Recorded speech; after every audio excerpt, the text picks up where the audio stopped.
birthplace of Chris Amon, Jonah Lomu and Kato Potato, we head over to New Zealand and the Skyline stage. Mercifully, it's considerably less phallic looking than its previous looped counterpart. It's also characterised by a lot of long corners that have very unpredictable changes in radii, meaning that you can't be too complacent. Let's see what it looks like. So here we are, setting off on the brown gravel of New Zealand into turn 1, which starts off as a fairly open left but then tightens a little bit on the exit. That is just one example of how unpredictable some of these corners can be. Here is another example, turn 3 and 4. A fairly open left which tightens a bit, then dramatically opens, and then suddenly tightens. Very complicated indeed. What makes it worse is that there's embankments on the inside and outside, meaning that if you get your line a bit wrong, you could end up upside down, and that's not to be recommended.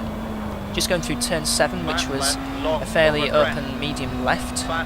Important to get a good run out of there, as it's a fairly long flat out section.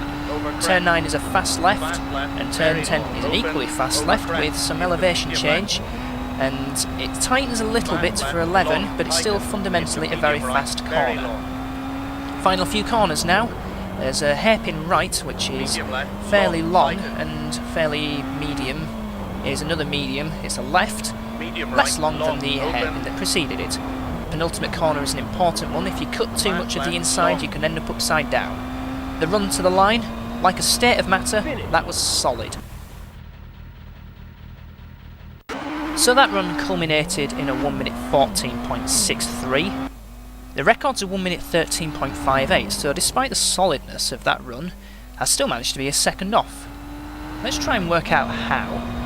I think in turn 6 I carried a bit too much speed there, and then there's a lot of time to begin in turn 10 and 11, so I suspect some of the time was lost there.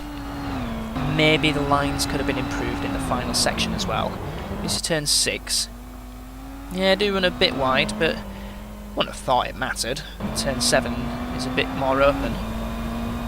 Oh well, we'll move on to the next one, which will be Skyline, a stage in Finland. Stay tuned and see you soon.